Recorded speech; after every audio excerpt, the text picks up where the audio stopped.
ಇವತ್ತು 50-50 ಬಂದಿದ್ದು 2020ರಲ್ಲಿ 50-50 ಅನುಪಾತ ಬಿಜೆಪಿಯವರ ಸರ್ಕಾರದಲ್ಲಿ ಬಂದಂಥದ್ದು. ಆ ಬಂದಾಗ ಬಿಜೆಪಿಯವರು ಅವರ ಅಧ್ಯಕ್ಷರ ಅವಧಿಯಲ್ಲಿ ಏನೇನು 50-50 ಏನು ಹಂಚಿಕೆ ಇದೆ, ಬೇರೆ ಇತರ ಹಂಚಿಕೆ ಇದೆ, ಎಲ್ಲನೂ ಕೂಡ ಕಾನೂನು ಬಾಹಿರವಾಗಿರ್ತಕ್ಕಂಥದ್ದು ಕೂಡ ಮಾಡಿದ್ದಾರೆ. ಕಾನೂನು ಬಾಹಿರವಾಗಿರ್ತಕ್ಕಂಥ ವ್ಯವಸ್ಥೆನೂ ಕೂಡ ಮಾಡಿದ್ದಾರೆ. 50-50 ಇವತ್ತು ಶ್ರೀಮತಿ ಭಾರತಮ್ಮನವರು ಕೊಟ್ಟದಲ್ಲಿ 100% ಕಾನೂನು ಬದ್ಧವಾಗಿದೆ. ಅದು ಕಾನೂನು ಕರೆಕ್ಟಾಗಿ ಅದು ಮಾಡಿರ್ತಕ್ಕಂಥದ್ದು. ಆದರೆ ಬೇರೆಯವರು ಕೂಡ ಆಗಿದೆ. ನೀವು 2020 ಬರ್ತಲ್ಲ, ಆ ಟೈಮಲ್ಲಿ ಯಾಕೆ ನೀವು ಬಿಜೆಪಿ ಅವ್ರಿಗೆ ಹೇಳಲಿಕ್ಕೆ ಇಷ್ಟಪಡ್ತೀನಿ, ಆರ್ಟಿಐ ಕಾರ್ಯಕರ್ತರಿಗೆ ಹೇಳಲಿಕ್ಕೆ ಇಷ್ಟಪಡ್ತಾ ಇದ್ದೀನಿ, ನೀವು ಯಾಕೆ ಆ ಕಾಲದಲ್ಲಿ 2020ರಲ್ಲಿ ನೀವು ಇದ್ರ ಬಗ್ಗೆ ಆರೋಪ ಇದೆ, ಇದ್ರ ಬಗ್ಗೆ ಇಲ್ಲಿ ಕೆಟ್ಟದ್ದು ಮಾಡಿದ್ದಾರೆ ಅಂತ ಯಾಕೆ ಹೇಳಿ, ಅದು ಅವ್ರ ಪೀರಿಯಡ್ ಹೆಚ್ಚಿಗೆ ಪ್ರಮಾಣದಲ್ಲಿ ಆಗಿರ್ತಕ್ಕಂಥ ಹೆಚ್ಚಿಗೆ. ಆದರೆ ಸನ್ಮಾನ್ಯ ಮುಖ್ಯಮಂತ್ರಿಗಳು 40 ವರ್ಷ ರಾಜಕಾರಣದಲ್ಲಿ ಅವರು ಪರಿಶುದ್ಧವಾಗಿರ್ತಕ್ಕಂಥ ಕಪ್ಪು ಕೈಲಿರ್ತಕ್ಕಂಥ ಒಬ್ಬ ರಾಜಕಾರಣಿಗೆ ಎಲ್ಲ ಅದು ಕಾನೂನುಬದ್ಧವಾಗಿರ್ತಕ್ಕಂಥ ಒಂದು ಏನು ಭಾರತದ ಕೇಸ್ನಲ್ಲಿ ಇಂಥ ಒಂದು ದೊಡ್ಡ ಇಶ್ಯೂ ಮಾಡ್ಕೊಂಡು ತನಿಖೆ ಮಾಡ್ತಾ ಇದ್ದಾರೆ. ಅದರ ಬಗ್ಗೆ ನಮ್ಮ ಮುಖ್ಯಮಂತ್ರಿ ನಾಯಕರು ಅದು ಹೊರ ಬರ್ತಾರೆ ತೀರ್ಪಿನಿಂದ. ಅದು ಯಾವುದು ಕೂಡ ಅವರು ತೀರ್ಪು ಅವ್ರ ಪರ ಬರ್ತದೆ ಅನ್ನೋ ಮಾತನ್ನು ಕೂಡ ಹೇಳಲಿಕ್ಕೆ ಬಯಸ್ತಾ, ಈಗ ನಾನು ಬಿಜೆಪಿ ನಾಯಕರಿಗೆ ಹೇಳ್ತೀನಿ, ಅನೇಕ ಆರೋಪ ಮಾಡ್ತೀವಿ.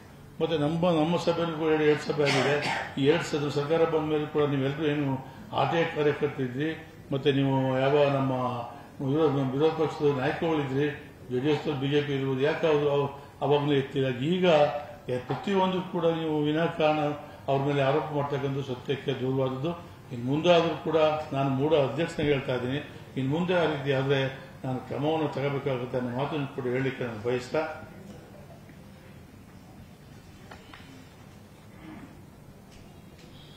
ನಾನು ಸುಮಾರು 40 ವರ್ಷಗಳ ಕಾಲ ರಾಜಕಾರಣದಲ್ಲಿದ್ದೀನಿ ಸ್ವಾಮಿ. ನಿಮಗೆಲ್ಲ ಗೊತ್ತು, ನೋವು ಅನುಭವಿಸಿದ್ದೀನಿ, ಎಲ್ಲನೂ ಮಾಡಿದ್ದೀನಿ. ಆದರೆ ನನಗೆ ರಾಜಕೀಯವಾಗಿ ವಂಚಿತ ಆಗಿರ್ತಕ್ಕಂಥದ್ರಲ್ಲಿ ನಾನು ಒಬ್ಬ ವಂಚಿತ ಆಗಿದ್ದೀನಿ. ನನಗೆ MLC ಟಿಕೆಟ್ ಕೊಡಬೇಕಾಯ್ತು, MLA ಟಿಕೆಟ್ ಕೊಡಬೇಕಾಯ್ತು. ಅದೆರಡೂ ಕೂಡ ತಪ್ಪಾಯಿತು. ಕಾರಣ ಯಾಕಂದರೆ ನನ್ನ ನಾಯಕರು ಸಿದ್ದರಾಮಯ್ಯವರು ಹೇಳುವಂಥ ಮಾತು ನಾನು ಬೆಲೆ ಕೊಟ್ಟು ಅವರ ಆದೇಶಕ್ಕೆ ನಾನು ತಲೆಬಾಗ್ತಕ್ಕಂಥವನು. MLA ಎಲೆಕ್ಷನ್ ನನಗೆ ಟಿಕೆಟ್ ಕೊಡ್ತೀನಿ ಅಂತ ಹೇಳಿ ಇವೆಲ್ಲ ಆಗಿದ್ರೂ ಕೂಡ ಬೇರೆ ಪಕ್ಷದಿಂದ ಬಂದಂಥ ಒಬ್ಬ ವ್ಯಕ್ತಿಗೆ ಕೊಟ್ಟರು. ಆದರೂ ಕೂಡ ನಾನು ಸಹಿಸಿಕೊಂಡು ಅವನ ಪರ ಕೆಲಸ ಮಾಡಿದೆ. ಅವನು ಎಲೆಕ್ಷನ್ ಚುನಾವಣೆ ಸಮರ್ಥವಾಗಿ ನಿರ್ವಹಣೆ ಮಾಡಿದಾನೆ.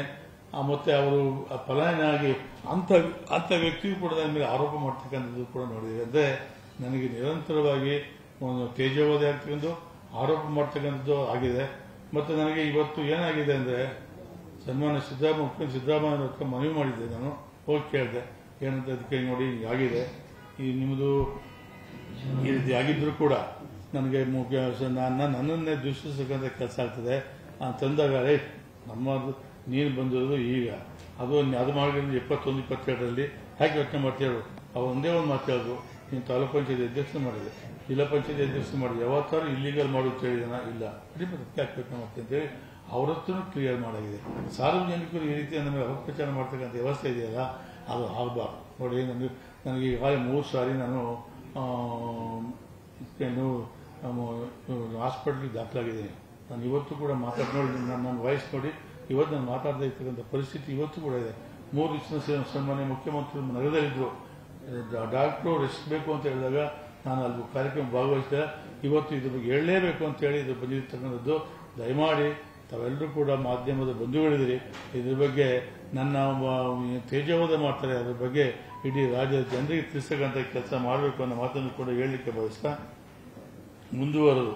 ಕನ್ನಡಿಗರ ಮೆಚ್ಚಿನ ನಿಮ್ಮ ನ್ಯೂಸ್ 18 ಕನ್ನಡ ಈಗ ವಾಟ್ಸ್ಆಪ್ನಲ್ಲಿಯೂ ಲಭ್ಯ.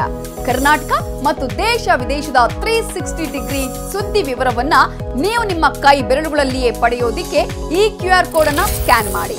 ನಮ್ಮ ಚಾನೆಲ್ ಅನ್ನು ಫಾಲೋ ಮಾಡಿ, ನೋಟಿಫಿಕೇಶನ್ ಆನ್ ಮಾಡಿ.